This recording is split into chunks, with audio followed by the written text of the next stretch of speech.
alguna razón, bella de Talavera, eres chileno, gada, dulces, mole y hogar. Como pieza perfecta tú, reflejo del cielo que trazaron querubines, guardias de tu catedral. Te quiero Puebla, te quiero Puebla, te quiero Puebla, te presumo con orgullo mi ciudad. Te quiero Puebla, te quiero Puebla, te quiero Puebla. Si me voy yo te prometo regresar. Te quiero Puebla, te amo Puebla, bella flor de mi recuerdo. Hola, buenas noches, queridos amigos enamorados de Puebla. Pues estamos en una transmisión más. Gracias por acompañarnos y por vernos. Hoy tenemos dos programas muy especiales. Primero, me presento nuevamente, Dani Andrade, mi compañera Mike Quevedo. ¿Qué tal? Hoy tenemos dos programas especiales, ahorita les platica Dani del segundo. Ahorita vamos a ver la historia ambiental de Puebla y también el pensamiento higienista del siglo XIX. Nos acompaña el doctor Benjamín Ortiz Espejel, investigador del Colegio de Puebla y también colaborador del Instituto de Ciencias de la UAP y además miembro del Sistema Nacional de Investigadores desde hace 23 años de manera ininterrumpida, que es todo un logro, Benjamín. Gracias, pues muchas gracias por invitarme y pues con mucho gusto estamos acá. Al contrario, gracias. También nos acompaña el maestro en Historia de la UAP, Juan Martín Larsen, de nacionalidad argentina. Gracias, maestro, por acompañarnos. Al contrario, Dani y Mike. Muy bien, Juan Martín, nos platicas que estás haciendo tu tesis de doctorado acerca de la historia ambiental de Puebla y el pensamiento higiénico, ¿es higienista? Higienista, sí.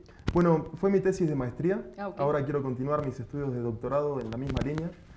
Creo que es una rama de la historia muy interesante, sobre todo para conocer la historia de una ciudad como lo es Puebla y como lo son muchas ciudades en el territorio mexicano. La tesis se centró en estudiar el pensamiento higienista. ¿Qué es el pensamiento higienista? Bien, es una corriente de pensamiento que surge en Europa cuando se empiezan a ver los efectos de la revolución industrial. Nos estamos refiriendo principalmente a los efectos de esta segunda revolución industrial a finales del siglo XIX, cuando empiezan a verse los efectos ambientales de lo que es el desarrollo del capitalismo, del tren, de las industrias, contaminación de los ríos, avance de la máquina por sobre el hombre. Entonces la idea de la tesis fue ver cómo este pensamiento surgido para territorios como Inglaterra, por ejemplo, Alemania o Francia, cómo se intenta incorporar durante el Porfiriato, es decir, aproximadamente el periodo que aborda la tesis es desde 1880 a 1910. Entonces es observar cómo llega y cómo se difunde y cómo se implementa este pensamiento higienista en la ciudad de Puebla. Y bueno, lo que hace un poco la tesis es, o la investigación, la línea a la que me quiero dedicar, es observar cómo se correlaciona el ambiente con las diferentes actividades industriales que fueron teniendo lugar en la ciudad de acuerdo a sus recursos naturales. Hay que recordar que la ciudad de Puebla, el sitio donde se decide fundar la ciudad de Puebla en 1531, tiene que ver con una amplia disponibilidad de recursos naturales y principalmente con los ríos, sobre todo el Atoyac y el San Francisco.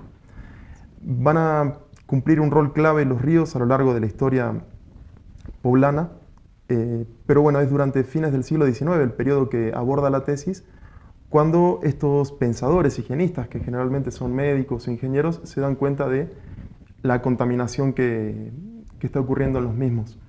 Es decir, las fábricas lo utilizan como cloaca básicamente. También más adelante van a utilizarse como proveedores de energía, pero todo esto va a hacer que un recurso como el río San Francisco, que está descrito en las fuentes, la pureza del agua en las fuentes novohispanas, cómo pasa a ser prácticamente una cloaca y bueno, en los 60 deciden transformarlo en el Boulevard 5 de Mayo. Así es.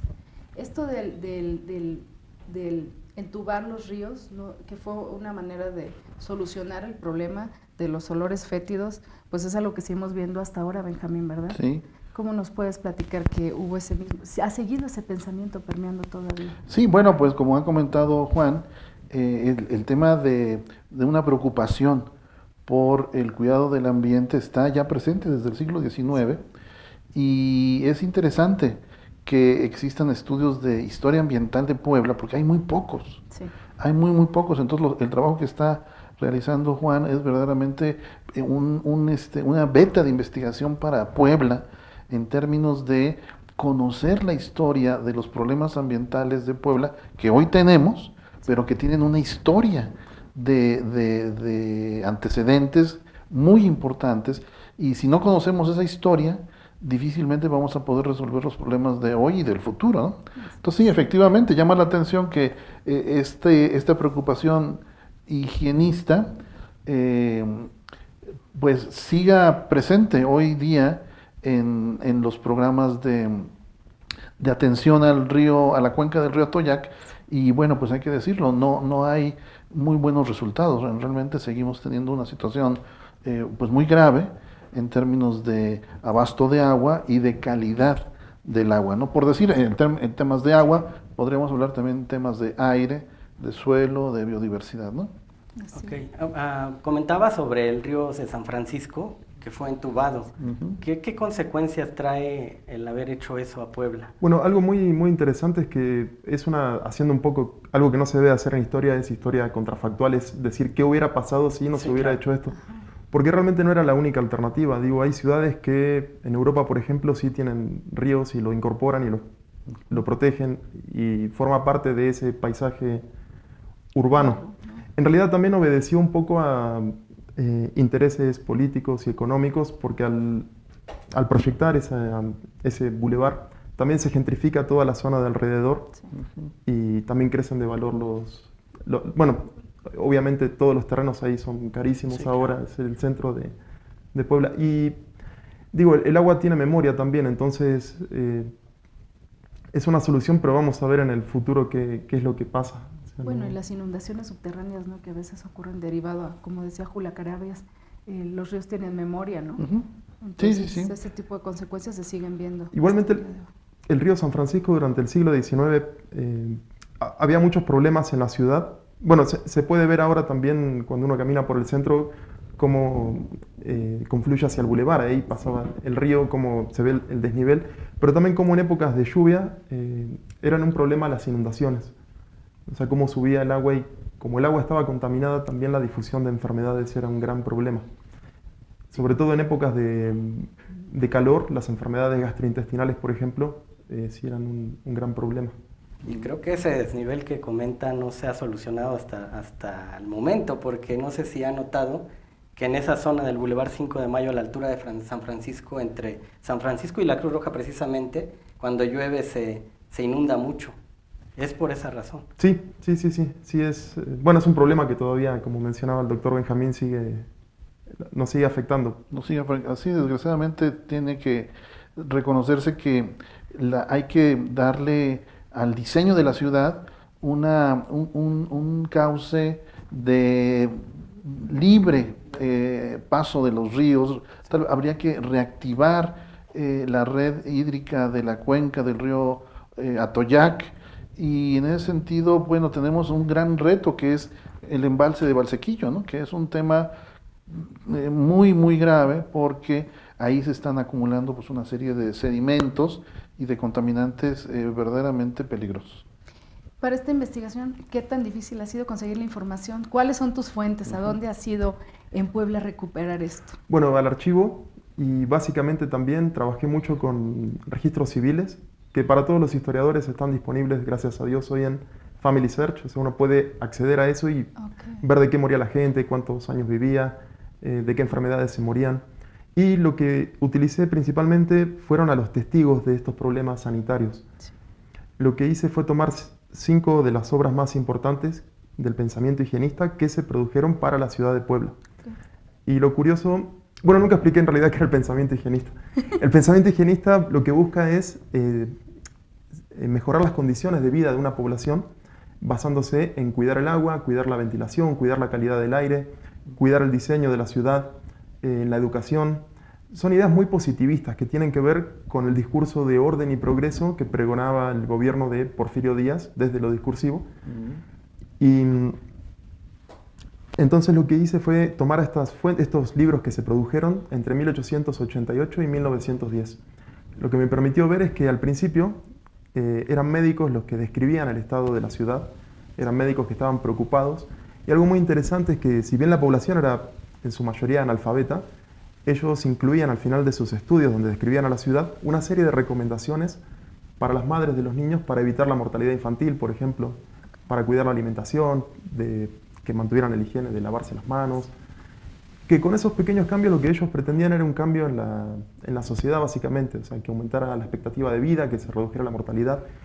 Y una de las últimas fuentes que tomé, o sea, la de 1910, es la de un presidente municipal muy interesante en la ciudad de Puebla, se llamaba Francisco de Velasco. Es un personaje muy interesante, está formado en Europa y fue presidente de la corporación municipal entre 1907 y 1910. Y lo que él se planteó fue un proyecto de modernización de la ciudad. Él quería embellecer la ciudad, quería transformarla, quería sanearla. Pero bueno, entre la teoría y la realidad concreta hay un montón de factores. Si hoy en día nos molesta que rompan una calle, imagínense a principios del siglo XX lo que sería eso. Decían que Francisco de Velasco tenía la Puebla del asco, por ejemplo. Y lo interesante de ese texto de Francisco de Velasco es que él plantea sus propuestas de modernizar la ciudad y logra cumplir menos del 20% de lo que se propone. Debe renunciar porque la misma sociedad, sobre todo la clase empresaria, Sí. Se le opone a la mayoría de reformas que él pretendía hacer y también lo enjuician por malversación de fondos públicos. Pero está interesante porque lo que se puede ver ahí es cómo un discurso teórico y científico de los médicos intenta cristalizar en un proyecto político Sí. que no se puede cumplir. Y después llega la revolución, o sea, él renuncia antes de la revolución, pero bueno, de todos modos se hubiera visto interrumpido. Interesante porque, bueno, todo este pensamiento higienista viene también de Europa y pasa una cosa muy curiosa, ¿no? La democratización de los espacios verdes, que antes estaban nada más para los reyes o para la nobleza o la gente acomodada, y empieza la moda en Inglaterra y en París de los parques públicos. La Y ciudad cosa jardín, que hoy, sí. por ejemplo, Puebla es uno de los lugares que más parques públicos tiene. Es una de las ciudades que tiene ya, son 14 espacios o 13 espacios, que también los comentas en tu investigación, ¿verdad? Sí, bueno, hay una doctora que es la doctora Natalia de Gortari Ludlow, Ajá. que la utilizo y fue de mis lectoras, y Ok. ella analiza específicamente, que recomiendo mucho sus trabajos, el tema de la importancia de los parques en la ciudad de Puebla históricamente. Es decir, cómo se van fundando, cómo se van creando estos espacios. Y dentro del plan de Francisco de Velasco estaba hacer los parques y asfaltar toda la ciudad. Y asfaltar toda la ciudad. Sí, quería asfaltar, quería poner macadam, Muy bien. pero no lo logró, pudo hacerlo con poquitas calles en el centro. Qué interesante. Porque sí era un problema también el hecho de la inundación y... Claro. Y las heces, ¿no? Las heces fecales que había en las calles, ¿no? Ah, no, eso era increíble. ¿Cómo era Puebla en esa época? Bueno, ¿Qué nos puedes decir? habías mencionado hoy, Mayra, lo del tema del olor. Ajá. Y sí era un problema en el siglo XIX. Porque, bueno, una de las cosas que pude observar, y es lo lindo y lo colorido de las fuentes, es cómo había carros de basura que lo que hacían era recoger las heces de las esquinas donde la gente la tiraba a veces. Es decir, había caños que eran albañales, muy diferentes a lo que conocemos hoy. De hecho, en algunas regiones de Cholula, por ejemplo, me ha tocado hablar con gente que hasta los años 50, 60 seguía con ese tipo de drenaje, entre comillas. Entonces, sí era una ciudad... uno cuando tiende a imaginar el pasado lo tiende a romantizar un poco, pero hay que agregarle olor, sonidos y sobre todo olor. Los olores, ¿no? Lo bueno Sí. que no se pueden agregar ahí en los... Todavía, con alguna inteligencia artificial tal vez luego sí se reconstruye. Pero... Sí, no tenemos esa escena romántica del siglo XIX, pero no vemos que las faldas les llega a las mujeres las heces de caballo y la tierra hasta... La ropa hasta también es la algo que ropa. se describe mucho, el tema del calzado, que no había ventilación en las casas. Es que antes lo que se pensaba era que las enfermedades se transmitían por miasmas. Era una teoría es muy interesante, una teoría que no considera... Antes de la revolución que se produce con Louis Pasteur y la teoría germinal, o sea, es decir, del contagio a partir de microorganismos, lo que se pensaba es que las enfermedades se transmitían por los malos olores, por las emanaciones fétidas, que era... Miasma significa mancha en griego. Okay. Y es como que el aire venía viciado, venía manchado, y se pensaba que eso era lo que transmitía la enfermedad. Entonces lo que se intentaba combatir era este olor, o sea, alejar la basura lo más que se pudiera. Los perfumes. De la ciudad, exactamente. Entonces esa es una idea interesante porque justo en el siglo XIX es cuando se da esta transición y es muy curioso porque en Puebla los médicos, en lugar de decir, bueno, Pasteur descubrió los microorganismos, siguen utilizando las dos teorías. Entonces sí es interesante, es como que hacen un uso ecléctico de lo que tienen a mano. Ahorita que habla de los microorganismos, lo voy a relacionar con lo de la cuenca del río Atoyac que mencionó. Me corrige usted si estoy mal, creo que abarca de Tlaxcala a Puebla, ¿no? Sí. Esa cuenca, y en un determinado tiempo se instalaron varias empresas que están desechando todo por ahí, están ocupando esas cuencas para sus Es desechos. correcto, sí.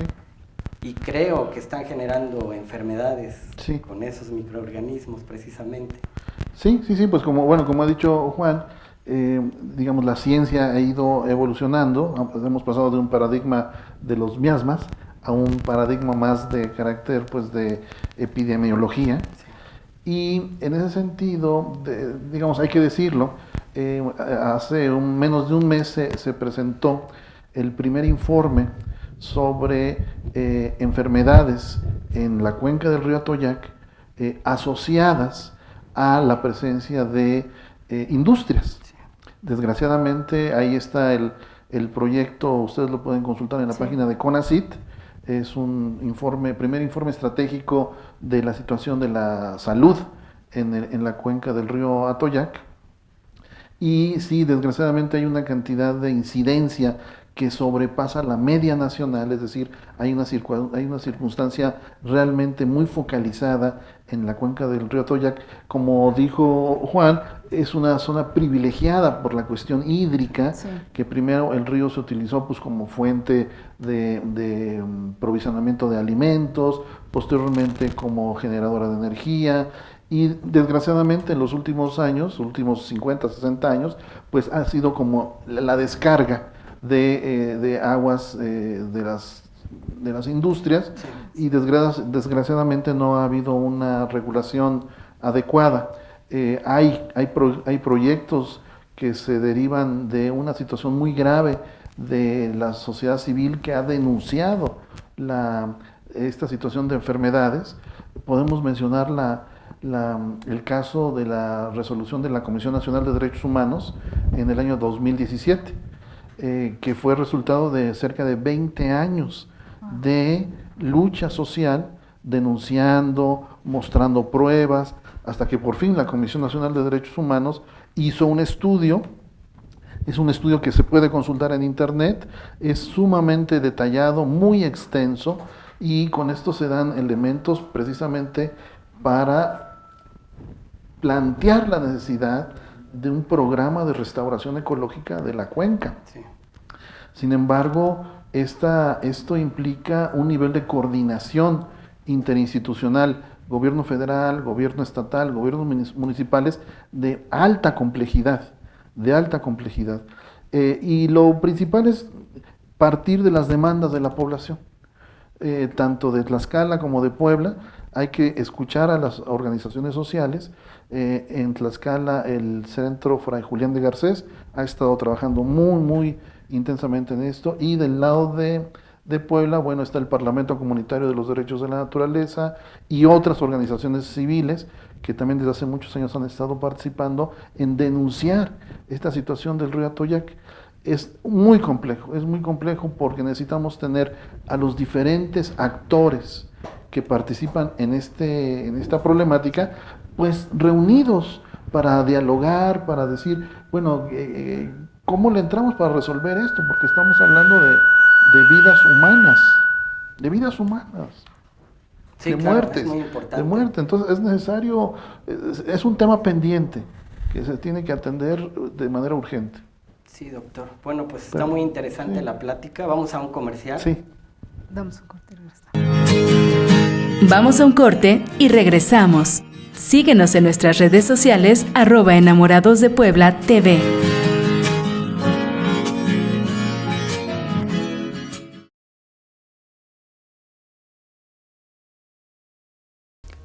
¿Buscas piezas únicas que inspiren belleza y autenticidad en tu hogar? Descubre la magia de la Talavera.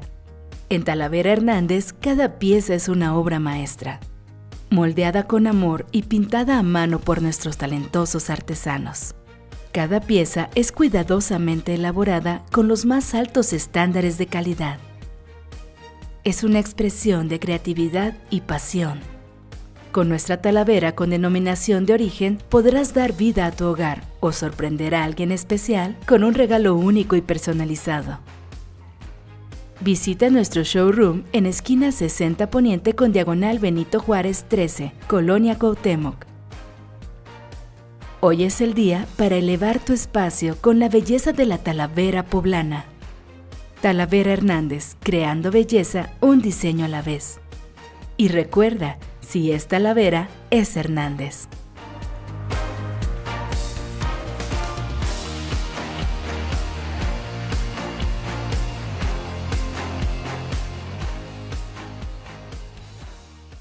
Uxmal Restaurante y Terraza, el mejor lugar frente a la pirámide de Cholula. Disfruta de nuestro buffet con más de 15 platillos, jugos, postres, agua de sabor y más. Todos los viernes, sábados y domingos de 8:30 a 1 de la tarde. Ven con tu familia a disfrutar de nuestra terraza, área para niños y área de juegos para adultos. Y recuerda, todos los viernes, 3x2 en buffet de 8:30 a 1 de la tarde. Visítanos en 5 Oriente 404 San Pedro Cholula. Uxmal Restaurante y Terraza, frente a la pirámide. Acompáñanos de lunes a jueves de 9 a 2 de la tarde con comida a la carta. Uxmal Restaurante y Terraza, frente a la pirámide de Cholula. Regresamos con Enamorados de Puebla.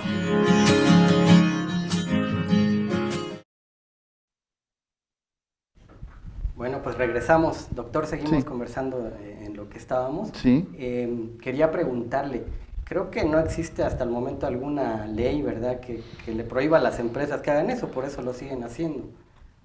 Bueno, sí hay un reglamento, ¿Sí hay? sí hay una ley, digamos, por la gobierno federal, todo lo que son descargas a ríos, que son cuerpos federales, tienen que estar regulados y hay una normatividad, que por cierto recientemente se hizo un ajuste después de muchos años a la normatividad de descargas de aguas en cuerpos federales. Sin embargo, no se respeta.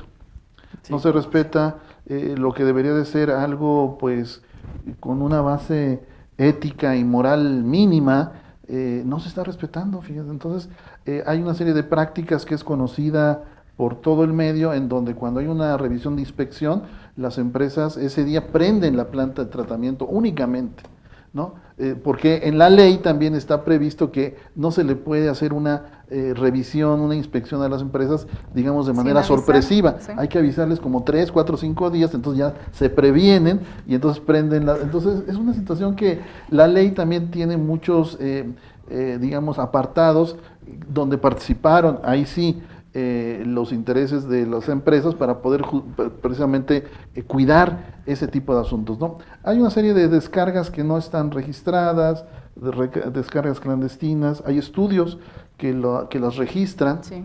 se conoce, pero no hay una, digamos, no hay un, digamos, yo la llamaría así como una responsabilidad ética y moral Ética, de una parte voluntad de las política, ¿no? parte de las empresas que descargan sus residuos en el río, y por el otro lado hay una demanda también ética y moral de parte de la sociedad que está padeciendo estas enfermedades, entre las cuales, pues bueno, hay enfermedades de cáncer, hepáticas, hay también problemas, por supuesto, de la piel, alergias a la piel, conjuntivitis.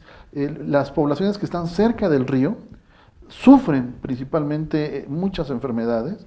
¿Por qué? Porque el río, al llevar esta mezcla de componentes químicos, hay reacciones químicas con los bencenos y los toluenos que se forman vapores. Y entonces alguien que ha caminado por el andador, Sí, claro, que va a un lado del río, es verdaderamente un riesgo alto para la salud estar respirando ese tipo de vapores que son potencialmente cancerígenos. Imagínense las personas que viven muy cerca del río, pues unos 500 metros, digamos, de distancia del río, estarán afectados. Tenemos registros de familias que han padecido y desgraciadamente miembros de las familias han muerto por enfermedades de cáncer o de riñones, en fin.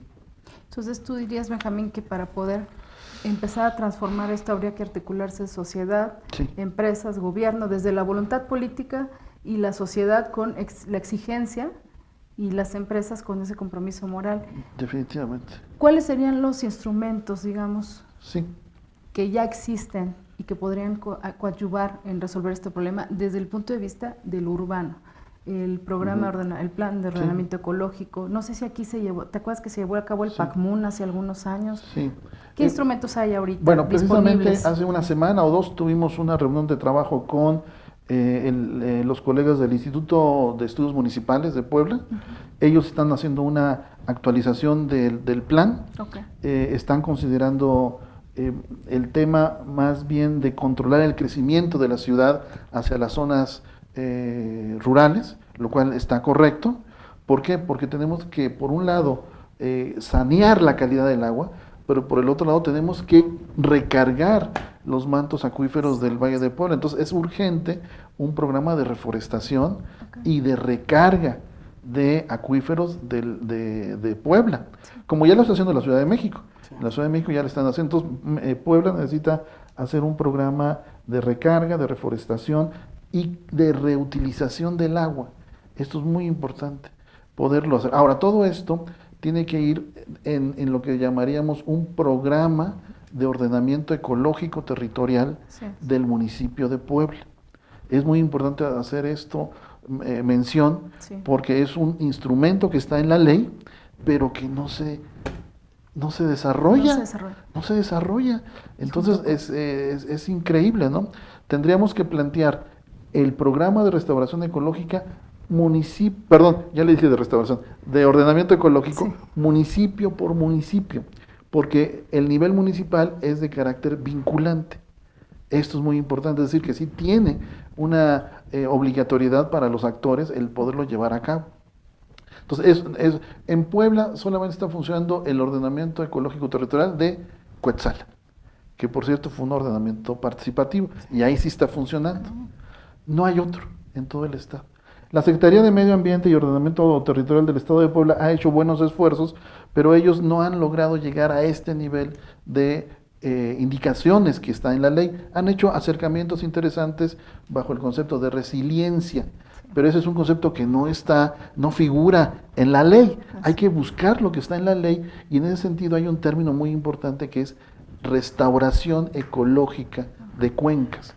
Ese es el concepto que está en la ley, artículo 78, y que debemos de trabajar para que se lleven a cabo elementos de coordinación, como muy bien dice Mayra, entre los diferentes actores de la sociedad. No se ha logrado. No se ha logrado. Debo decirles que sí hay una iniciativa de la Semarnat sobre el plan de ordenamiento ecológico regional, que ya es un buen avance. Yo acudí a los talleres de participación y de diseño de la caracterización de la problemática, y hay que decirlo, estábamos todos los actores, excepto el sector industrial. Entonces, bueno, hay que invitar ¿Era el que tenía que estar ahí? Era el que tenía que estar, ¿no? Entonces, no entiendo, ¿no? ¿Por qué no van?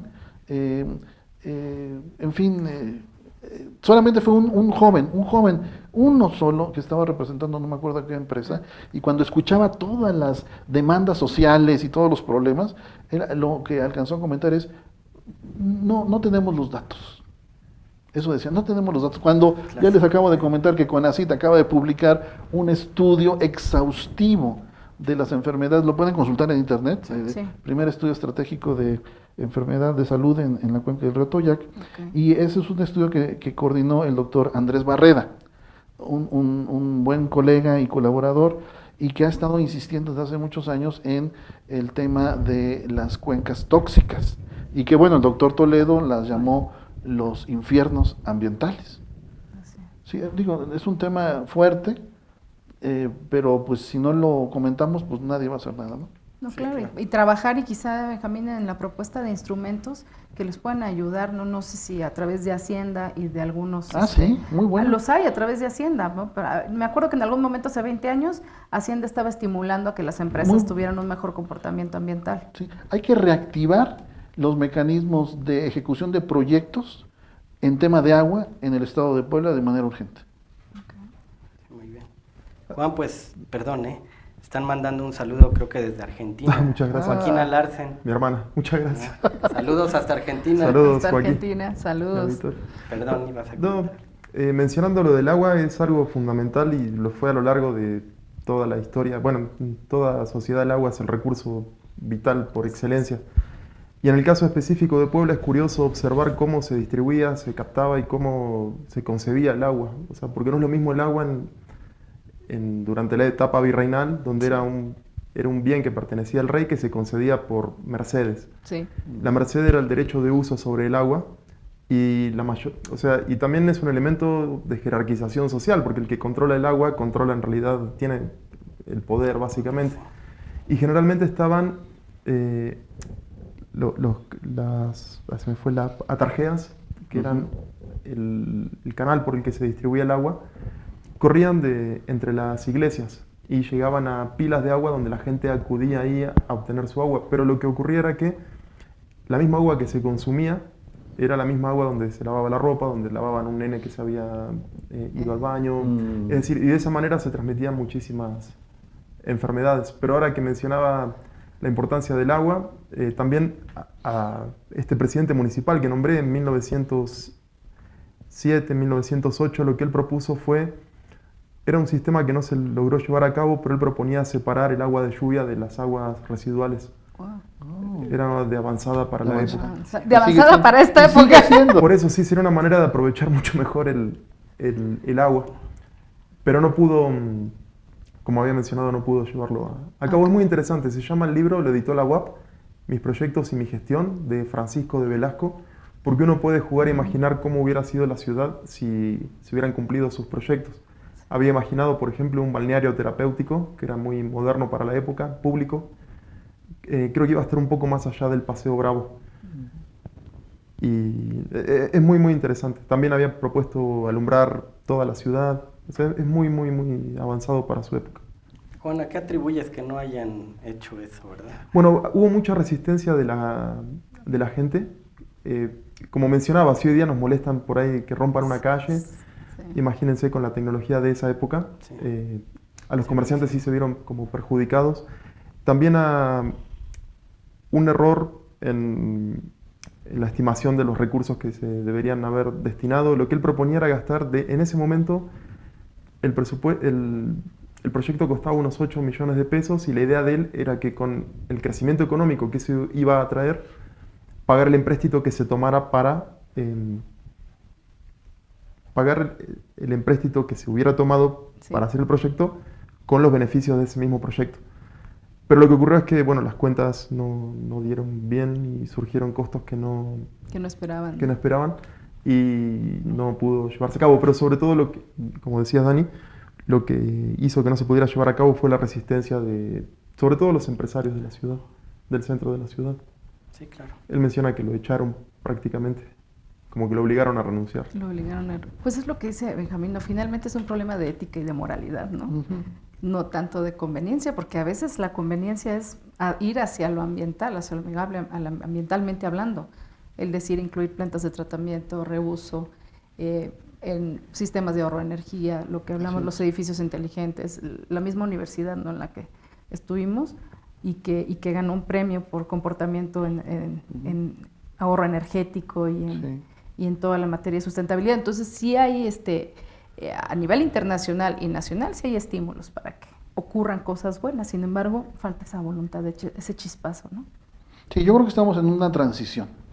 Yo creo que así lo quiero yo ver, creo que estamos en un momento de una transición, de una época que tenemos que cambiar los paradigmas, principalmente en el fundamento de la cuestión ética y la cuestión moral.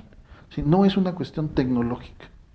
¿Sí? Yo creo que es una cuestión de carácter ético. En el fondo, que las cosas se hagan por un bien común. Gracias.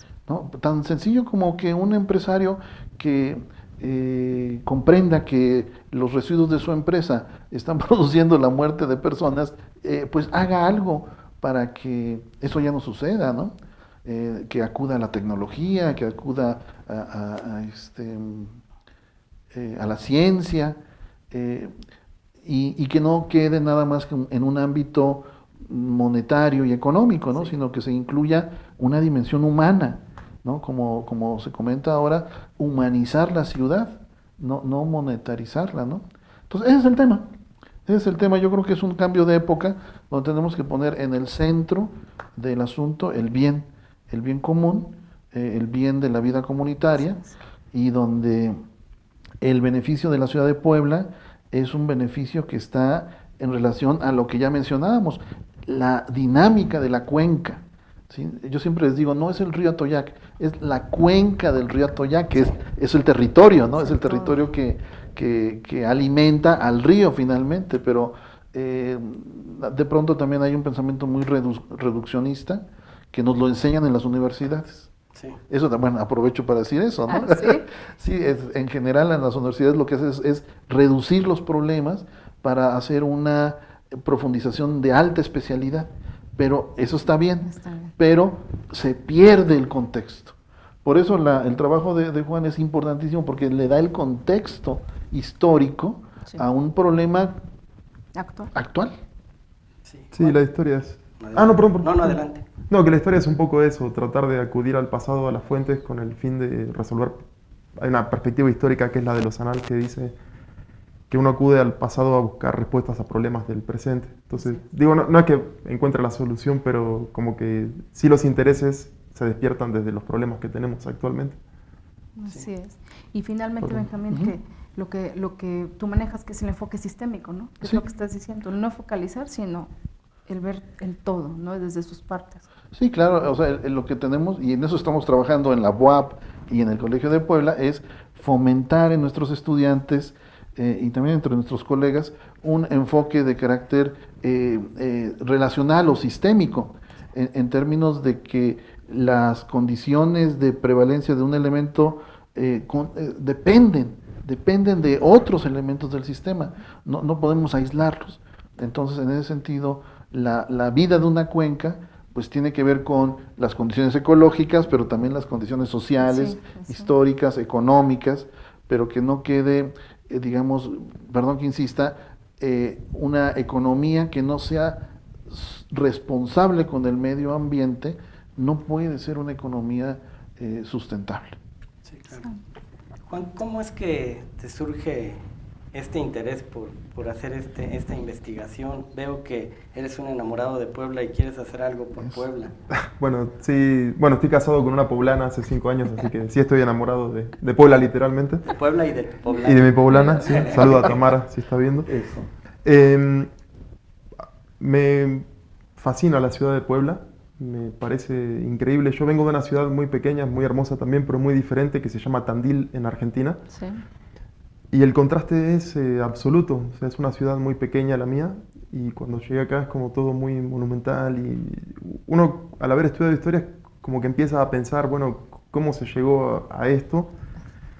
Y yo había estudiado historia en la UNICEN, en Tandil, y decidí inscribirme en la maestría en historia en la UAP, y vi que había una línea de investigación, y con la dirección del doctor Miguel Ángel Cueña, me fue como orientando hacia estos temas, y creo que la historia ambiental es fundamental. Como lo mencionaba Benjamín, el diálogo entre las diferentes disciplinas es, creo, hacia lo que apunta todo, la biología, la ecología, la historia, la sociología, la antropología, incluso ahora se habla de historia de la alimentación, que también es muy interesante, me gustaría abordar en ese tema, que está muy vinculada a esto mismo. Bueno, el agua también es parte de la alimentación.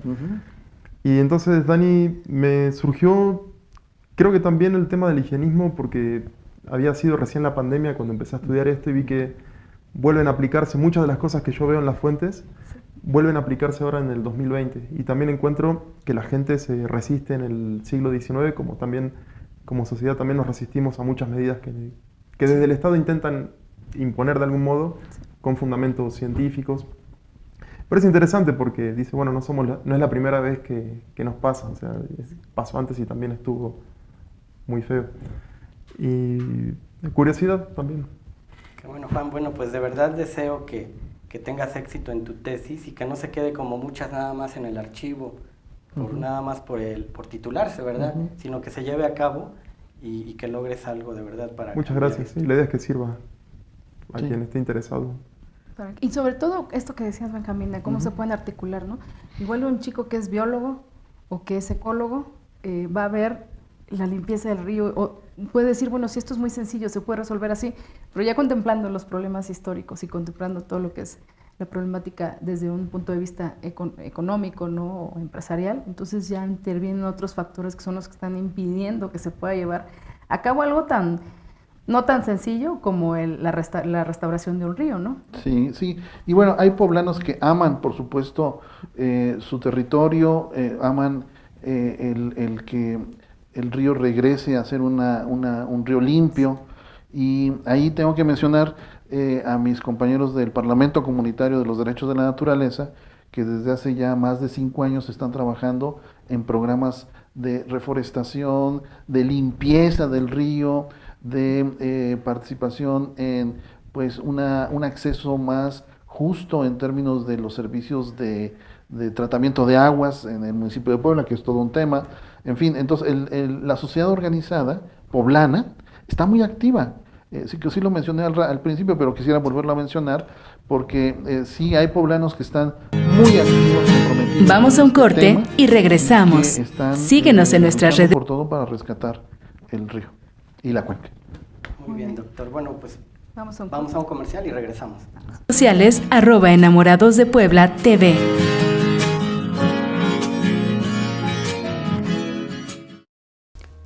¿Buscas piezas únicas que inspiren belleza y autenticidad en tu hogar? Descubre la magia de la Talavera. En Talavera Hernández, cada pieza es una obra maestra, moldeada con amor y pintada a mano por nuestros talentosos artesanos. Cada pieza es cuidadosamente elaborada con los más altos estándares de calidad. Es una expresión de creatividad y pasión. Con nuestra Talavera con denominación de origen podrás dar vida a tu hogar o sorprender a alguien especial con un regalo único y personalizado. Visita nuestro showroom en esquina 60 Poniente con diagonal Benito Juárez 13, Colonia Cuauhtémoc. Hoy es el día para elevar tu espacio con la belleza de la Talavera poblana. Talavera Hernández, creando belleza, un diseño a la vez. Y recuerda, si es Talavera, es Hernández.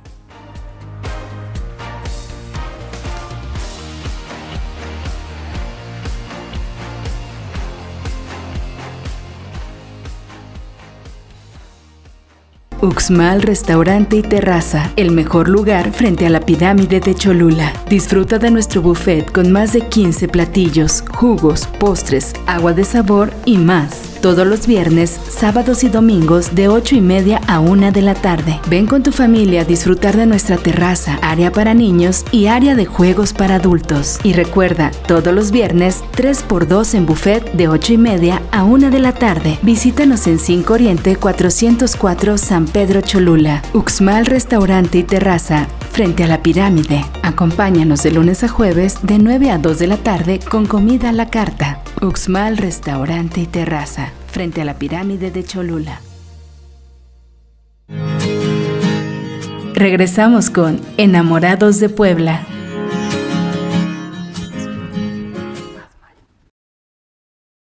Entonces, tú recibes.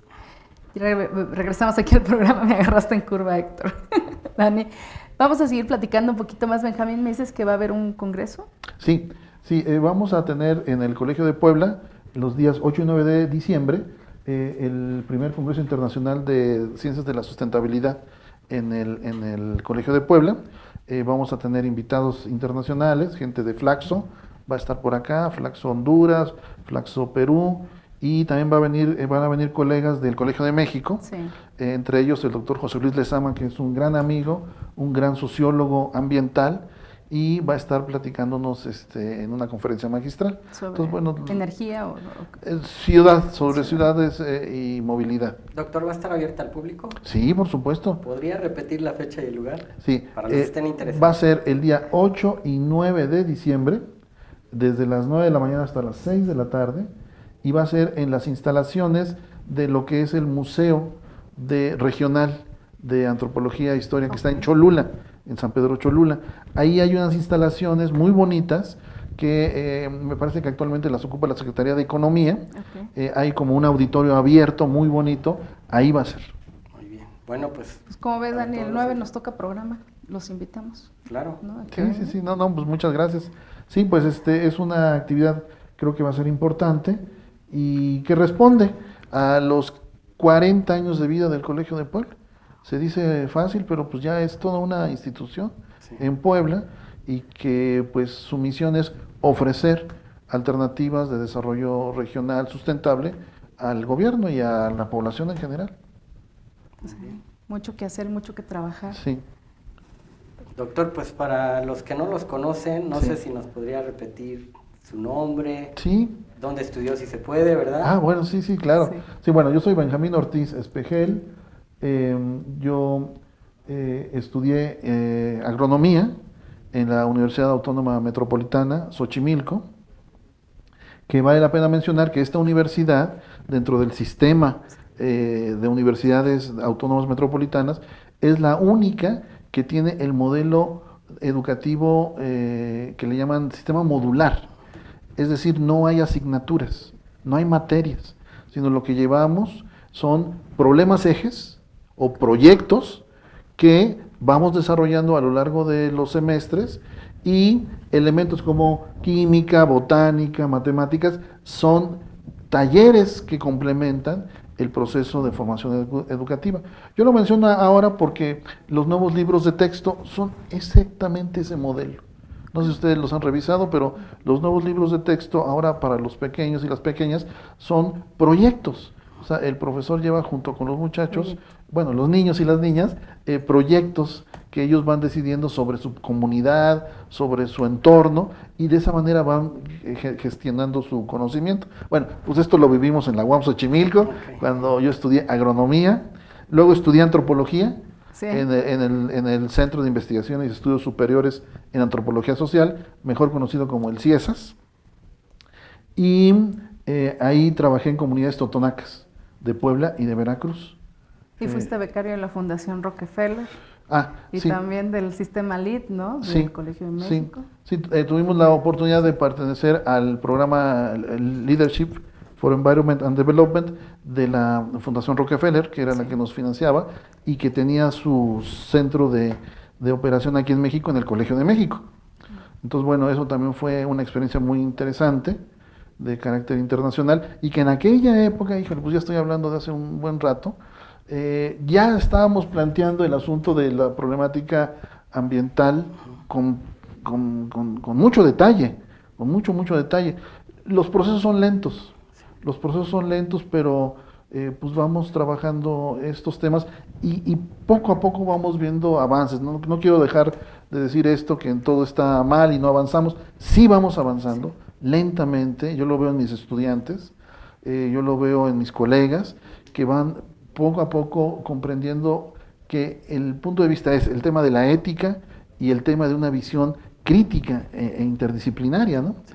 Que a eso habría que mencionar que lo interdisciplinario, como muy bien lo ha dicho Juan, este diálogo de saberes entre historiadores, arquitectos, ingenieros, se debe de complementar, y ya se está complementando, con el saber de los pueblos originarios. México, Puebla, tiene 7 lenguas originarias vivas, y esto es una riqueza cultural que tiene Puebla. Entonces, ese es un proceso que le llamamos de transdisciplina.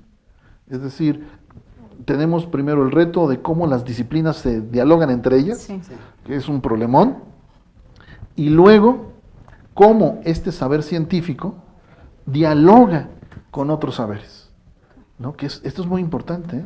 Y cada vez está más reconocido como una política pública no solamente preservar como si fuera pieza de museo un conocimiento de sabiduría popular, sino integrarlo en políticas públicas, como los del tema del río Toyac o del cambio climático, alimentación. Los pueblos originarios tienen mucho que decir. Muy bien, doctor. Muchas gracias. Juan, ahorita que estábamos tocando estos temas del cambio climático, ¿qué opinan de lo que pasó en Acapulco, de Otis? Bueno, yo les quiero comentar que en el año 2005, el doctor Toledo y yo escribimos en La Jornada, y ahí lo pueden buscar, lo que sucedió con el huracán Katrina. Sí. Estoy hablando de 2005. Sí. Y ahora, en el año 2023, surge este de Otis. Es impresionante. O sea, parece que no hemos aprendido la lección de prevenirnos frente al cambio climático. ¿Cuánto nos está costando esto al erario? Sí. ¿Cuánto nos está costando? Ese es un tema. Pues bueno, sí, mejor Más me quedo de- callado porque creo que ni le va a costar al erario, pero es un tema que mejor no. Es un tema delicado, Sí. ¿verdad? Delicado. Pero tendríamos que prever, que hacer programas de adaptación, darle mayor fuerza al programa de cambio climático Sí. que está presente. Y es lo mismo que decíamos de ordenamiento ecológico. Sí. O sea, el tema ambiental me parece que tendría que estar como eje rector De todo. de todo el desarrollo de la política de gobierno. Así es. Sí, claro. Sí, es que la naturaleza tampoco puede tener un precio económico. Un manglar, ¿cuánto vale? O sea, no es- Sí. No como se está viendo ahorita, ¿no? No. Sino una nueva visión que fuera más humanista. Ajá, como mencionaba el doctor, sí. Así es. O sea, basada en la ética y en saber que por poner una fábrica de camarones, si para eso hay que romper un manglar o destruirlo, las consecuencias que eso va a tener van a hacer que sea más caro finalmente para todos. Así es. Sí, acabamos de publicar un libro, si me mencionan, Ah, si claro. me permiten. Sí, claro. Es un libro editado por el Consejo de Ciencia y Tecnología del Estado de Puebla, el CONCITEP. Y es un libro que se llama Propuesta de Criterios Ecobioculturales para la Planeación Territorial del Estado de Puebla. Excelente. Entonces, la cuestión ecológica, la dimensión ecológica y la cuestión biocultural. ¿Sí? Digo, no me voy a detener a explicar este asunto, simplemente el libro lo que propone es que estos dos elementos se incorporen en los diseños de planeación de las políticas públicas del Estado de Puebla, porque principalmente los criterios que prevalecen son económicos, economicistas, ¿no? Así es. Y no hay una armonización con lo biocultural, Así que se refiere a los pueblos originarios, y con lo ecológico, que se refiere a lo que queda de vegetación original en el Estado de Puebla. Entonces, bueno, es una contribución poco a poco Claro. que vamos haciendo para que los tomadores de decisiones nos consideren. Muy bien, doctor. Otra beta que se puede analizar desde la historia es eso que mencionabas de cómo afectan las especies, porque están las fuentes de descripciones del siglo XVIII de qué tipo de flora y fauna había en la región. Sí. Y bueno, lo que puede verse es terminada, no sé, o pasada la revolución, ¿qué quedó de todo eso? Wow. O sea, se puede comparar y pueden sacarse conclusiones usando la transdisciplina. Vamos a esperar el La artículo científico de Sí, eso. sí, ahora lo que sigue es el doctorado, así que Sigue el doctorado. vamos a ver. Sí, Pues sí. muchas gracias No, al por estar contrario. aquí, No, pues muchas gracias por invitarnos a este espacio. Enamorados de Puebla. Aquí es su casa. Muchas gracias, Gracias. Dani. Pues les vamos a, como siempre, May, Gracias. su obsequio para los dos. Claro que sí. Bueno, ahorita A ver, esto es representativo, Ujú. pero siempre les damos Siempre un regalo, les damos ¿verdad? un del regalo programa. del programa y los Ahorita demás les- están ahorita por les damos allá. Muchas gracias. Pero muchas gracias. No, qué amables. Héctor Luis en los controles, gracias. Muchas Muchas gracias. Muchas gracias y Luis. no se vayan, que sigue el otro programa. Sí.